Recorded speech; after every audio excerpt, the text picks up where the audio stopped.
بسم الله الرحمن الرحيم. اللهم صل وسلم وبارك على سيدنا محمد. ازيكم حبايبي؟ عاملين ايه؟ يا رب تكونوا بألف صحة وبألف خير. ان شاء الله النهارده هنعمل مع بعض فيديو حلو جدا جدا، اللي هو روتين يوم السوق يا جماعة مع بعض. هصور لكم السوق بتاعنا النهارده والاسعار من قلب الحدث، من قلب السوق. ان شاء الله هقول لكم على اسعار الخضروات والفواكه اللي كانت غالية جدا جدا، عشان طبعا دخول موسم عيد الأضحى المبارك. وهقول لكم كده خلال الفيديو ما هو شغال كمان اسعار اللحوم والبيض والبط وكل حاجة بالأسعار بإذن الله تعالى. وعايزة أقول لكم كمان إن أنا هصور مع بعض الروتين النهاردة، وهنصور الغدا زي ما انتم شايفين كده. وعندنا كمان أجواء الحنة بتاعة العريس في الفلاحين في الريف المصري.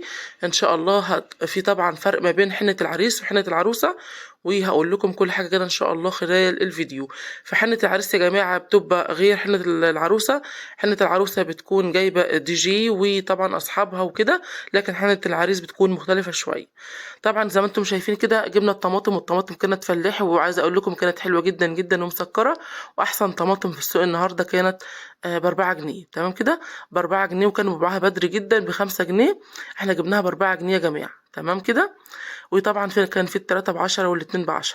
3 ب10 والاتنين ونص، اللي هو الاتنين ونص ب10 سعر 4 جنيه، وسعر كمان ال4 ب10 الصغير.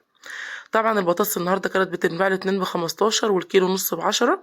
والسمك يا جماعة كان بيتباع النهارده ب75 جنيه الكبير، والقراميط ب35 وب45. وكمان سمكة الرنجة الأصلية كانت بتنباع ب60، وسمكة المكاريل الأصلي كان بيتباع ب85. ده خلال الفيديو. تمام كده. الموز النهارده يا جماعة كان بيتباع ال2 كيلو ب25، كان غالي جدا لأن خلاص قرب يمشي. الجزر كان الكيلو نص ب10. وكمان الخيار هيجي دلوقتي في الفيديو. البصل يا جماعة ب10 والاتنين كيلو ب25. أنا مش عارفة ازاي أنا نسيت أشتري بصل خالص. كنت بجيب خيار ونسيت البصل نهائي يا جماعة. البصل النهاردة كان الكيلو ب10 جنيه، وال2 كيلو ب25 جنيه. تمام كده. ده بالنسبة لسعر البصل. عايز اقول لكم ان الباميه النهارده كانت ب30، والملوخيه الخضراء النهارده كانت ب10 جنيه. الاسبوع اللي فات كانت ب12 وب15 ما شاء الله.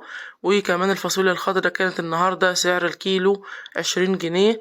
والبتنجان يا جماعة، البتنجان الفلاحي يا جماعة، في ناس كتبت لي في الكومنتات ازاي تفرقي ما بين البتنجان الفلاحي والبتنجان الجبلي. البتنجان الفلاحي يا جماعة بيكون الوردة بتاعته الخضراء اللي فوق ديت بتكون كبيرة تقريبا واصلة لتلت البتنجانية. اما البتنجان الجبلي بتكون الوردة بتاعته صغيرة شوية. تمام كده. الخيار يا جماعة الأسبوع اللي فات كان ال2 كيلو ب25 وب15 جنيه. النهاردة ما شاء الله نزل، عشان الخيار النهاردة الأيام دي هاجم يا جماعة. فالخيار النهاردة ال2 كيلو، الكيلو نص ب10. الخيار النهاردة الكيلو نص ب10. والخيار الكبير يا جماعة كان الكيلو ب5 جنيه. تمام كده. زي ما انتم شايفين ما شاء الله خيار فلاحي، حاجة كده روعة تحفة، والطعم بتاعه جميل جدا جدا جدا. فأنا جبت الكيلو نص ب10 النهاردة من الخيار. تمام كده. والقتة يا جماعة الكيلو نص ب10 وب6. اللي هي احنا بنقول عليها عندنا الجتة. تمام كده. دي البطاطس هي كانت الاتنين ب15 الكبيرة، والوسط كانت الكيلو نص ب10، والرفيعة خالص كانت ب5 جنيه، اللي هي قد البيضة يعني. طبعا المكرونة والشعرية يا جماعة ولسان العصفور أي حاجة ب20 جنيه الكيلو. الفاصوليا الناشفة كانت الكيلو ب53، واللوبيا ب50 جنيه. والذرة الفشار كان ب40، والعدس ب40، والترمس ب40. طبعا الحاجات دي بتشتروها للعيد يعني. تمام كده. وكان عنده كمان مقرمشات. ده الموز يا جماعة زي ما قلت لكم الاتنين كيلو كان ب25 جنيه. وده البرتقال الصيفي كان الكيلو وربع ب10. والليمون كان الكيلو ب20. وطبعا بيكون موجود في السوق يا جماعة ناس بتبيع كده ملابس داخلية وملابس تيشيرتات للولاد وبناطيل للأطفال اللي لسه بترضع والناس الكبيرة. الكرنب يا جماعة اللي غلي جدا جدا جدا. الكرنباية أقل كرنباية ب20 وب25 جنيه يا جماعة. انا مش عارفه ليه غلي بالطريقه دي، بس الكرنب اللي نازل الايام دي كرنب بلدي. تمام كده. الكوسه يا جماعه الكيلو ب12 وب15، يعني الكوسه ال2 كيلو ب25 جنيه. وكمان الكيلو ب15 جنيه. والكبيره يا جماعه الكيلو وربع ب10 وب10. دي الطماطم هي كمان كانت بتنباع الكيلو ب4 جنيه. اهي ما شاء الله. زي ما انت عايزه بتلاقي الطماطم يا جماعه. الفلفل يا جماعه الفلاحي الكيلو وربع ب10 وب10. والفلفل اللي هو الجبلي الكيلو ب5 والكيلو نص ب10. تمام كده. ده بالنسبة لسعر ايه، سعر الفلفل. البنجر يا جماعة الكيلو ب10 جنيه.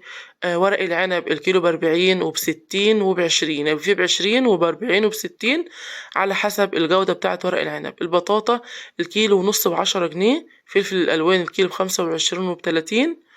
ده بالنسبة للأسعار بتاعتنا. طبعا كل ما انت ماشية في السوق بتلاقي كل ايه، السوق أصلا على طريق طويل كده جدا، فانت ايه بتمشي الطريق للآخر. بيكون طبعا الحاجة طبعا بتتكرر. ورق العنب يا جماعة ده كان بنبيع ب30 جنيه ما شاء الله. وكمان في كرنب هون بس كان صغير، ده الكرنب اللي هو الكرنب اللي كان طالع بعد الكرنب الشتوي. ده كان يا جماعة الواحدة كانت بتنباع الصغيرة دي ب15 جنيه. تمام. لكن الكرنبية الكبيرة البلدي كانت بتنباع ب25 وب20. الجزر يا جماعة كان بنباع الكيلو وربع ب10 والكيلو نص ب10. طبعا خلصنا التسويقة بتاعتنا، وفي ناس بتشوي سمك في السوق، هبصور لكم الشوية المرة الجاية. واخدنا توك توك كده انا وجارتي، واحيانا باخده لوحدي لما بكون رايحة السوق لوحدي. وطبعا ده الطريق بتاعنا طبعا. فطبعا ايه ده زي ما انتم شايفين كده البحر كده، زي ما انتم شايفين طريق البحر ما شاء الله. وطبعا المواشي بتاعت الفلاحين والترمب اهين بيسقوا البهايم منها، او المواشي اعزكم الله. تمام كده. وبعد كده طبعا هنصور الغدا بتاعنا. اخدنا السمك نضفناه، وطبعا اخدناه على الفرن الفلاحي عشان نشويه. انا صورت لكم الفرن الفلاحي اكتر من مره، فما حبيتش طبعا اصور لان كان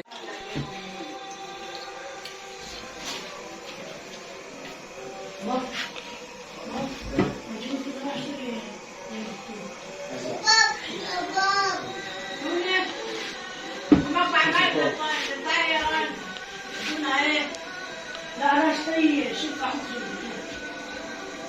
طب خد يا حسين، انت تشتري واحد مش تاخد بالك. تعالى بس نجيب لك شراب. ولا لا بس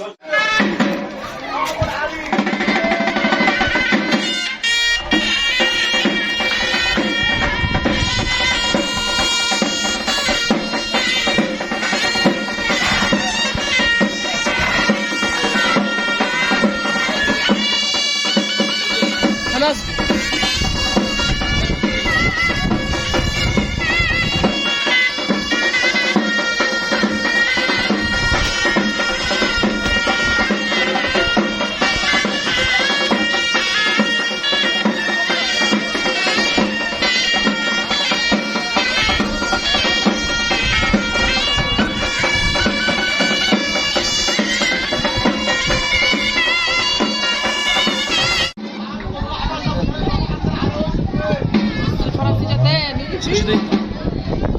طب الفرس بتحب الحاجات دي.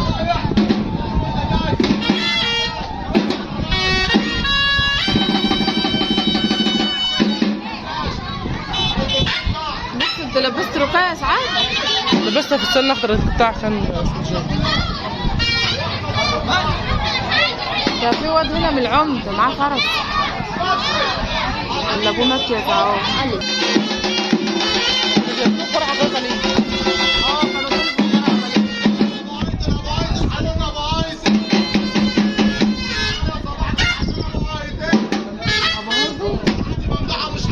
ابو شحاته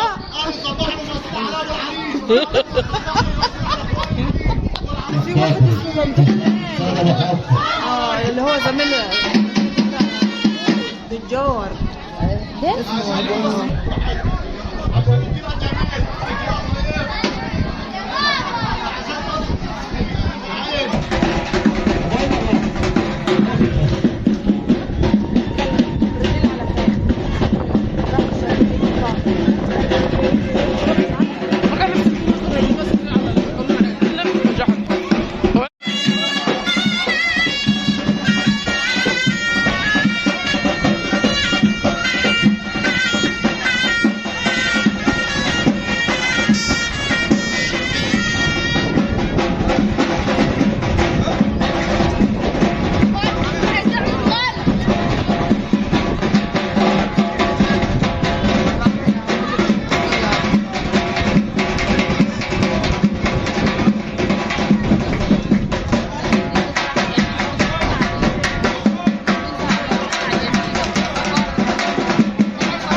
انا خل...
كان بيجي قصة صغيرة كده ازاي؟